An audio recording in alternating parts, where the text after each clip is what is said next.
Some more words from Ephesians chapter 4, but this time from the Message translation, beginning at verse 7. But that doesn't mean you should all look and speak and act the same. Out of the generosity of Christ, each of us is given his own gift. And it goes on. He handed out gifts above and below, filled heaven with his gifts, filled earth with his gifts. He handed out gifts of apostle, prophet, evangelist, and pastor teacher to train Christ's followers in skilled servant work, working within Christ's body, the church, until we're all moving rhythmically and easily with each other, efficient and graceful in response to God's Son. Fully mature adults, fully developed within and without, fully alive like Christ.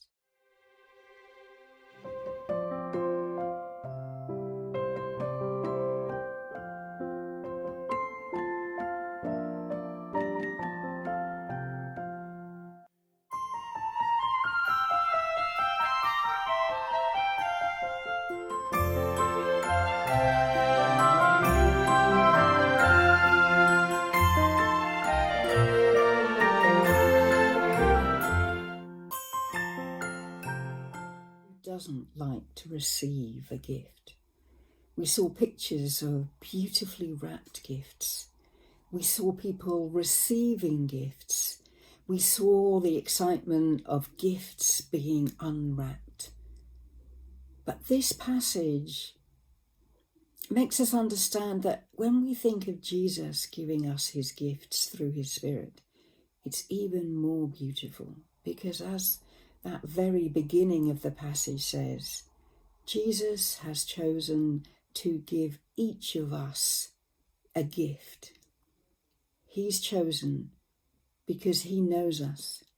He knows our natural gifts. He knows how to enhance those gifts. And his Spirit, the Spirit of God, chooses carefully how we are to be gifted. Listen to this story. We wanted our son to know that he was adopted. So from the time he was very young, we explained it to him in a way that was simple for him to understand. We were told that I could not have a baby in my belly, and Jesus knew this, I said. Jesus also knew that there was a lady who had a baby in her belly, but she could not be a mummy. From heaven, Jesus saw this baby on the day he was born. Remembering that we wanted to be a mummy and daddy, and that the lady could not be a mummy, Jesus decided that the baby belonged with us. That's how we became a family. One day, on our way home from nursery school, our son asked me if he was born in Jesus' belly.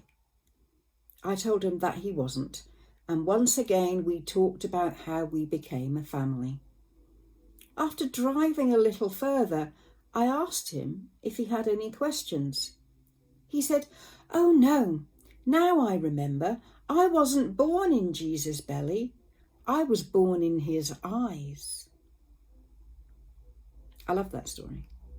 And when I think of this passage, it's a wonderful illustration of exactly what the passage is trying to get across.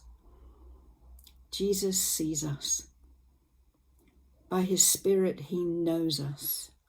So the gifts that are given to us are given because they fit perfectly, because they're intended for us to use to be a piece in the jigsaw that will create a perfect church, efficiently and beautifully doing the work of God, fitting together to present a wonderful picture of who God is and how God works.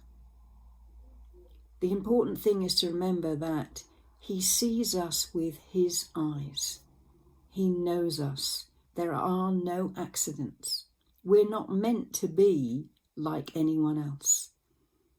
As we look around the church, we often think, I wish I could arrange the flowers like so-and-so.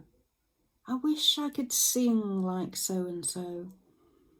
I wish I had upfront gifts like so-and-so. But the truth is, Jesus doesn't see so-and-so in you. It's important to know you're not just so-and-so. Jesus sees you. He knows you. And with his eyes and his heart and through his spirit, he has gifted you exactly the way he wants you to be gifted.